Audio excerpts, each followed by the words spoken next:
దేవుని పరిశుద్ధ నామమునకు ఘనత మహిమ ప్రభావములు కలుగును గాక. హల్లెలూయా. మరొకసారి ఈ అనుదిన బైబిల్ ధ్యానములకు మీ అందరినీ మన రక్షకుడు ప్రభువైన యేసు క్రీస్తుల వారి పరిశుద్ధ నామములో ప్రేమతో ఆహ్వానిస్తున్నాను. ప్రియులారా, యేసు క్రీస్తు ప్రభుల వారు బోధించినటువంటి పరలోకపు రాజ్యపు ఉపమానములను గురించి ధ్యానిస్తూ ఉన్నాం. లూకా సువార్త 15వ అధ్యాయము 11 నుంచి 32 వరకు ఉన్నటువంటి లేఖన భాగాల్లో క్రీస్తు ప్రభుల వారు బోధించినటువంటి ఉపమానము తప్పిపోయిన కుమారుని గూర్చినటువంటి ఉపమానాన్ని గురించి ధ్యానిస్తూ ఉన్నాం. అయితే ఒక తండ్రికి 2 కుమారులు ఉన్నారు. ఆ కుమారులలో చిన్న కుమారుడు తనకు రావలసినటువంటి ఆస్తిలో భాగమును తీసుకొని దూరదేశములకు వెళ్ళిపోయి దుర్వ్యాపారం చేత ఆస్తినంతా పోగొట్టుకొని ఆ దేశంలో గొప్ప కరువు వచ్చినప్పుడు తినడానికి తిండి దొరకని సమయంలో బుద్ధి వచ్చినప్పుడు మారు మనస్సు పొంది తన తండ్రి ఇంటికి పరిగెత్తుకొని వచ్చి తండ్రి యొద్ద క్షమాపణ వేడుకొన్నాడు. అయితే తండ్రితో అతడు పలికిన మాట, అయ్యా, నేను నీ కుమారుడు అనిపించుకొనుటకు యోగ్యుడను కాను. నేను పరలోకమునకు విరోధముగా నీ ఎదుట కూడా నేను పాపం చేశానని తండ్రి ఎదుట ఒప్పుకున్నప్పుడు తండ్రి అతని మీద కనికెరపడి అతనిని ముద్దు పెట్టుకొని అతనిని ప్రశస్తమైన వస్త్రముల చేత అలంకరించి అతని చేతికి ఉంగరము తొడిగించి వేలికి ఉంగరము తొడిగించి పాదములకు చెప్పులను జోడును తొడిగిస్తున్నాడు. గమనించినట్లయితే లూకా సువార్త 15వ అధ్యాయము 17వ వచనము నుంచి, అయితే ఆ కుమారుడు బుద్ధి వచ్చినప్పుడు వాడు, నా తండ్రి యొద్ద ఎంతో మంది కూలి వాళ్లకు అన్నము సమృద్ధిగా ఉన్నది, నేనైతే ఇక్కడ ఆకలికి చచ్చిపోవచ్చున్నాను. నేను లేచి నా తండ్రి యొద్దకు వెళ్ళి, తండ్రి, నేను పరలోకమునకు విరోధముగాను నీ ఎదుటను పాపము చేసి తిని ఇక మీదట నీ కుమారుడనని అనిపించుకొనుటకు యోగ్యుడను కాను. నన్ను నీ కూలివారిలో ఒకనిగా పెట్టుకొనుమని అతనితో చెప్పుదుననుకొని లేచి తండ్రి యొద్దకు వచ్చాను.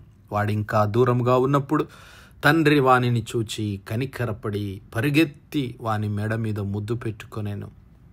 అప్పుడు ఆ కుమారుడు తండ్రితో ఇలాగంటున్నాడు, తండ్రి, నేను పరలోకమునకు విరోధముగాను నీ ఎదుటను పాపము చేసి తిని ఇక మీదట నీ కుమారుడనని అనిపించుకొనుటకు యోగ్యుడను కానా నేను. అయితే తండ్రి తన దాసులను చూచి ప్రశస్త వస్త్రము త్వరగా తెచ్చి వీనికి కట్టి వీని చేతికి ఉంగరం పెట్టి పాదములకు చెప్పులు తొడిగించుడి అని ఆజ్ఞ ఇచ్చాడు. అంతేకాదు, క్రొవ్విన దూడను తెచ్చి వధించుడి, మనము తిని సంతోషపడదాము. ఈ నా కుమారుడు చనిపోయి మరలా బ్రతికెను, తప్పిపోయి దొరికెనని చెప్పెను. అంతటా వారు సంతోషపడసాగిరి. దేవుని నామానికి మహిమ కలుగును గాక. ప్రియులారా, ఆ కుమారుడు పశ్చాత్తాపంతో తండ్రి యొద్దకు వచ్చాడు. అయ్యా, నేను నీ కుమారుడని అనిపించుకుంటకు యోగ్యుడను కాను, కనీసము నీ ఇంటిలో నీ పనివారిలో ఒక్కనిగా నన్ను ఉంచుకోమని అడగడానికి వచ్చాడు. అయితే ఆ తండ్రి అతన్ని చూచి కనికెరపడి ఆ కుమారుణ్ణి అలంకరిస్తూ ఉన్నాడు. తిరిగి ఆ కుమారుని పూర్వపు స్థితిని ఆ కుమారునికి అనుగ్రహిస్తూ ఉన్నాడు. ఏ విధంగా అంటే, ఆయన మొట్టమొదటిగా ప్రశస్త వస్త్రము చేత ఆ కుమారుణ్ణి అలంకరించాడు.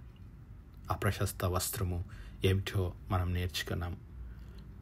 రెండవదిగా ఆ చేతికి ఉంగరాన్ని పెడుతూ ఉన్నాడు. ఏమిటి ఈ ఉంగరం యొక్క ప్రాముఖ్యత? ఆ క్రీస్తు ప్రభుల వారు జీవించినటువంటి ఆ కాలంలో ఈ ఉంగరం యొక్క ప్రత్యేకత ఏమిటి, ఉంగరము దేనిని సూచిస్తుంది అనే విషయాలను ఈరోజు లేఖనాల్లో నుంచి ధ్యానించుకుందాం. మొట్టమొదటిగా ఈ ఉంగరము ఒక వ్యక్తి, ఒక రాజు లేదంటే ఒక కుటుంబం యొక్క అధికారమునకు అది గుర్తుగా ఉంటూ ఉన్నది. అధికారము ఆదికాండము 41వ అధ్యాయంలో యోసేపు ఫరోకు అన్నటువంటి కలను వివరిస్తూ ఉన్నాడు. ఫరోకు ఒక కల వచ్చింది. ఏంటి అంటే, 7 ఆవులు ఏటిలో నుండి పైకి వచ్చి చెమ్ములో మేయిచుండగా మరి నీరసమైన బహువికారము కలిగి చిక్కిపోయిన మరి 7 ఆవులు వాటి తర్వాత పైకి వచ్చాయి. మరి ఈ చిక్కిపోయి వికారముగా ఉన్న ఆవులు బలిసిన మొదటి 7 ఆవులను తినివేశాయి. అలాగే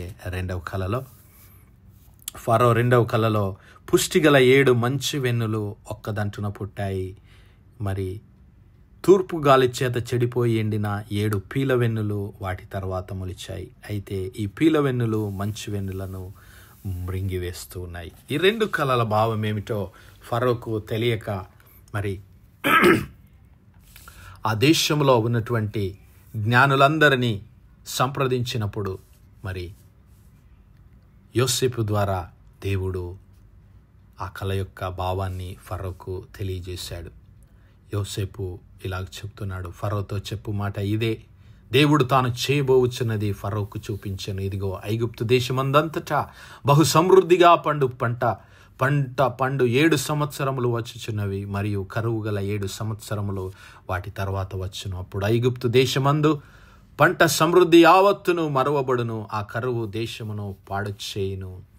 దాని తర్వాత కరువు దేశమందు ఆ పంట సమృద్ధి తెలియబడకపోవును, కరువు మిక్కిలి భారముగా ఉండునని ఆ యొక్క కళ భావమును యోసేపు రాజైనటువంటి ఫరోకు తెలియజేస్తూ ఉన్నాడు. ఇదిగో ఈ కార్యము దేవుని వలన నిర్ణయింపబడి ఉన్నది, ఇది దేవుడు శీఘ్రముగా జరిగించును, అందుచేతనే ఆ కళ ఫరోకు రెట్టింపు అయినది అని యోసేపు ఫరోకు ఎప్పుడైతే ఆ కళ భావాన్ని వివరించాడో, ఆ మాట ఫరో దృష్టికిని అతని సమస్త సేవకుల దృష్టికిని యుక్తమయ్యుండెను గనుక అతడు తన సేవకులను చూచి, ఇతని వలె దేవుని ఆత్మగల మనుష్యుని కనుగొనగలమా అంటూ ఉన్నాడు. హల్లెలూయా.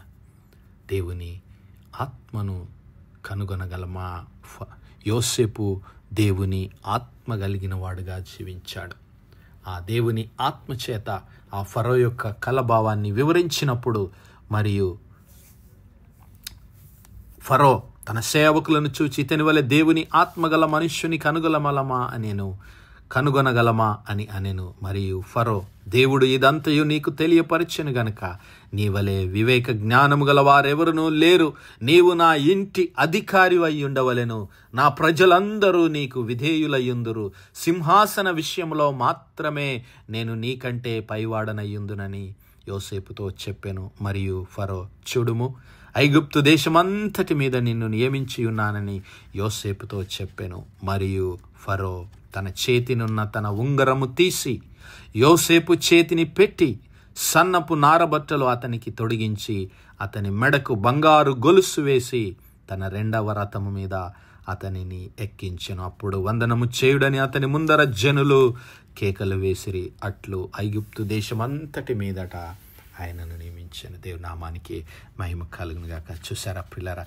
ఇక్కడ ఫరో మరి ఐగుప్తు దేశమంతటి మీదట రాజుగా, ఆ ఫరో తర్వాత రాజుగా ఉండటానికి మరి యోసేపును అధికారిగా ప్రకటించడానికి ఆయన ఇచ్చినటువంటి బహుమానము గుర్తు ఏమిటి అంటే ఆ ఉంగరము. హల్లెలూయా. మరి నా సహోదరుడా, నా సహోదరి, ఈరోజు నీవు మారు మనస్సు పొంది క్రీస్తు ప్రభుల వారి చెంతకు తిరిగి వస్తే ఆయన నిన్ను చేర్చుకొని తన పరలోకపు అధికారమును,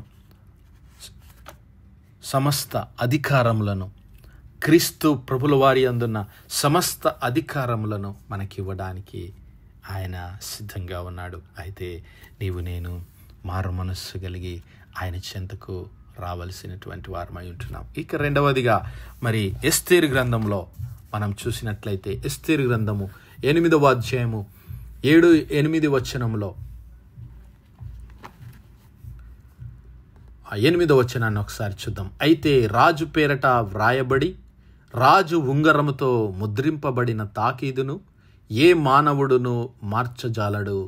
కాగా మీకిష్టమైనట్లు మీరు రాజునైన నా పేరట యూదుల పక్షమున తాకీదు వ్రాయించి రాజు ఉంగరముతో దానిని ముద్రించుడి అంటున్నాడు.